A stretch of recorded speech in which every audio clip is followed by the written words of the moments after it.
Are के त्यागी, Ghaziabad NCR, Delhi. ओम सच्ची Janwani channel पर आपका स्वागत है। चैनल को सब्सक्राइब करें, वीडियो को शेयर करें। और वो वीडियो जो था वो व्यवधान आ गया था, उसी को आगे कंटिन्यू कर रहा हूँ।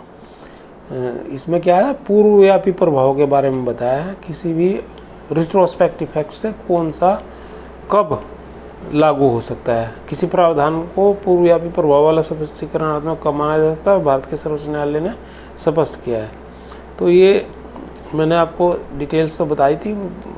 आगे उन्होंने जो वो दिया पॉइंट्स वो दिए, जिसका कहते हैं वो और यह पता लगाने के लिए निम्नलिखित कानूनी सिद्धांतों को निकाला कि कब किसी प्रावधान को केवल स्पष्टीकरणात्मक, घोषणात्मक, व्याख्यात्मक माना जा सकता है, इसका पूर्वव्यापी प्रभाव। नंबर 1,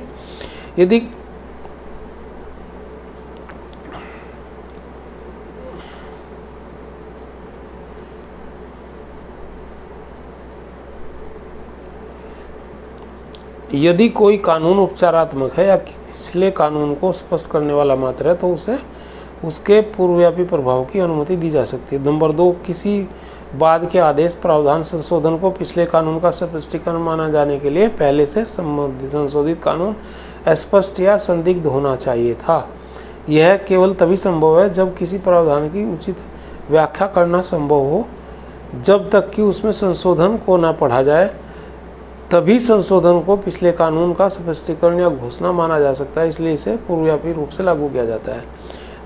नंबर 3, स्पष्टीकरण से मूल प्रावधान का दायरा विस्तारित या परिवर्तित नहीं हो सकता। नंबर 4, केवल इसलिए कि प्रावधान को स्पष्टीकरण, व्याख्या के रूप में वर्णित किया गया है, न्यायालय द्वारा स्वयं कानून में दिए गए उक्त कथन को से बाध्य नहीं है, बल्कि उसे संशोधन की प्रकृति का विश्लेषण करना चाहिए। फिर निष्कर्ष निकलना चाहिए कि क्या यह वास्तव में स्पष्टीकरणात्मक या घोषणात्मक प्रावधान है या यह एक मूलभूत संशोधन जिसका उद्देश्य कानून में परिवर्तन करना है और जो भावी रूप से लागू होगा। निष्कर्ष, एक बाद का आदेश, प्रावधान जिसके परिणाम स्वरूप मूल नियम में महत्वपूर्ण संशोधन होता है और उसे केवल स्पष्टीकरणात्मक, घोषणात्मक, व्याख्यात्मक संशोधन नहीं कहा जा सकता है।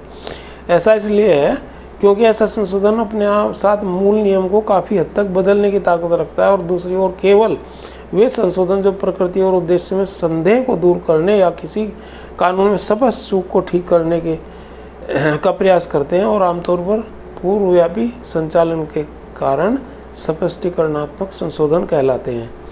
तो ये रेफरेंस है, ये सिविल अपील संख्या 3752 3752/2023 का निर्णय 16/5/2023 को हुआ। तो ये है, तो इस अनुसार जो है गजट नोटिफिकेशन में ये बैक डेट से नहीं कर सकते, ये भी एक इशू है। और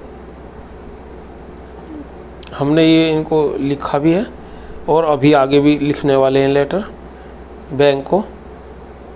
तो एक ये है और एक मैं आपको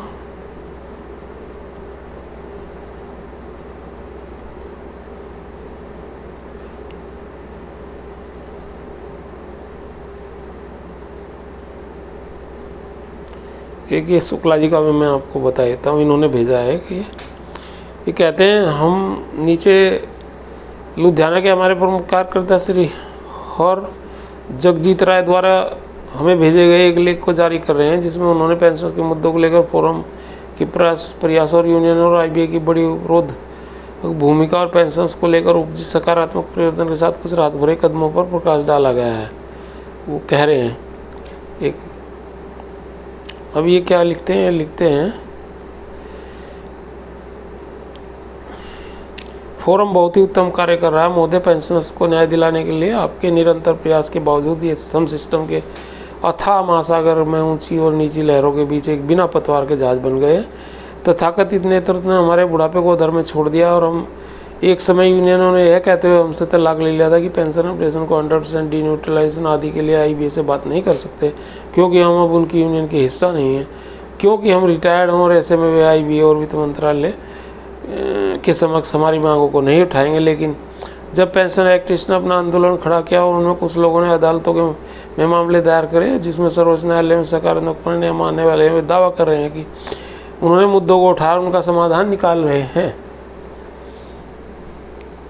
निसंदेह फोरम ऑफ बैंक एक्टिविस्ट ने पेंशनर्स की हताशा और निराशा के लिए IBA UFB समूह द्वारा पैदा की जा रही बाधाओं को दूर करने के लिए वित्त मंत्रालय के समक्ष अहम कदम उठाए और अनेक सकारात्मक परिणाम आज हैं और आने वाले हैं। तथाकथित नेता अदालती मामलों के बहाने पेंशन रिवीजन को लटकाने की हद तक चले गए। हमारी पेंशन पुनरीक्षण मांग न्यायालय में विचाराधीन होने के कारण स्वीकार नहीं की जा सकती, ऐसा विलाप किया गया है। यहाँ तक कि सामान्य व्यक्ति भी जानता है कि सिविल और संविदात्मक मामले अदालत के बाहर भी सुलझाए जा सकते हैं। विवाद से जुड़े पक्ष अदालत का सम्मान करते हैं और अदालत से अनुमति मांग सकते हैं। केवल आपराधिक मामले हैं जो समझौता योग्य नहीं होते। और SBI की 50% पेंशन मांग मामले में प्रतिवादियों ने दिल्ली उच्च न्यायालय से एक समिति के माध्यम से इस मुद्दे में विचार की अनुमति समय मांगा। DHC ने इसकी अनुमति दी, दिल्ली हाईकोर्ट ने। यहाँ उन्हें अदालत को यह बताना है कि उन्होंने समझौता कर लिया है और इसे पारस्परिक रूप से निपटाने के इच्छुक हैं, इसलिए वे अब इस मामले को आगे नहीं बढ़ाना चाहते। और ऐसी स्थिति में न्यायालय को खुशी होती है क्योंकि विद्वान न्यायाधीश पीठ अपना दिमाग लगाने से बच जाते हैं और न्यायालय बहुमूल्य समय भी बच जाता है। भारतीय मजदूर संघ और कई दिग्गज पैरोकारों के माध्यम से हमारे मामले वित्त मंत्री और DFS के समक्ष उठाने के लिए आपके अथक प्रयासों के लिए बार फिर से आपको धन्यवाद। पेंशनर्स के मुद्दों में बाधाएं बनाए रखने के में CPI से जुड़ी IBA यूनियन और हठी AIBA के बीच साठ-गांठ की हकीकत सामने आई और इससे चुनाव में भाजपा को हराने के लिए पेंशनर्स बैंक कर्मियों को सरकार विरोधी लहर बनाई जा सके। अगर चुनाव में से पहले पेंशनर्स का मामला सुलझ गया होता तो CPI यूनियन IBA की इस व्यूह रचना को भेदा जा सकता था। इससे BJP चुनावी संभावनाओं और बेहतर होती, सीटों में इजाफा होता। और यह सबको मालूम है कि CPI कांग्रेस की इंडी गठबंधन का हिस्सा है और IBA CPI की पिछलग्गू संगठन है। मैं संपूर्ण पेंशन समुदाय से एकजुट होने और संयुक्त कार्रवाई के लिए अपील करता हूं। हमें उन ठगों से सावधान रहने की जरूरत है जो नए लेबल, नए बैनर और पोस्टर के जरिए पेंशनर्स के बीच अपने खोए विश्वास को पुनर्जीवित करने की कोशिश कर रहे हैं। यूनाइटेड फोरम नाम का नया लेबल और बोतल है, सामग्री भी सड़ी गली निकली है। तो साथियों ये इन्होंने लिखा, लेकिन मैं आपको ये बताऊँ, फोरम इलाहाबाद की जो फोरम है वो स्पेशल लाउंज पर को उन्होंने हटवा दिया है BMS से, जो उन्होंने पहले अपने उसमें डाल रखा था एजेंडे में और लेटर्स में, मेमोरेंडम में, वो उन्होंने हटवा दिया है। और ग्रेजुएटी मैटर्स का मुद्दा भी वो नहीं उठाते और कम्यूटेशन का मुद्दा भी नहीं उठाते और अनमैरिड, डाइवोर्स्ड और विडोड डॉटर्स की होल लाइफ पेंशन का मुद्दा भी नहीं उठाते, जो कि ज़रूरी मुद्दे हैं। तो पेंशन स्पेशल अलाउंस का मुद्दा उठाना चाहिए उन्हें, मैं उनसे भी रिक्वेस्ट करता हूँ और अन्य साथियों और BMS से भी। हालांकि हम तो उठाते ही रहते हैं और कोर्ट में हम ही नहीं भी होगा तो हम वहाँ कराएंगे। तो ये चीज़ है। धन्यवाद साथियों। भारत माता की जय। वंदे मातरम। RK त्यागी। गाजियाबाद।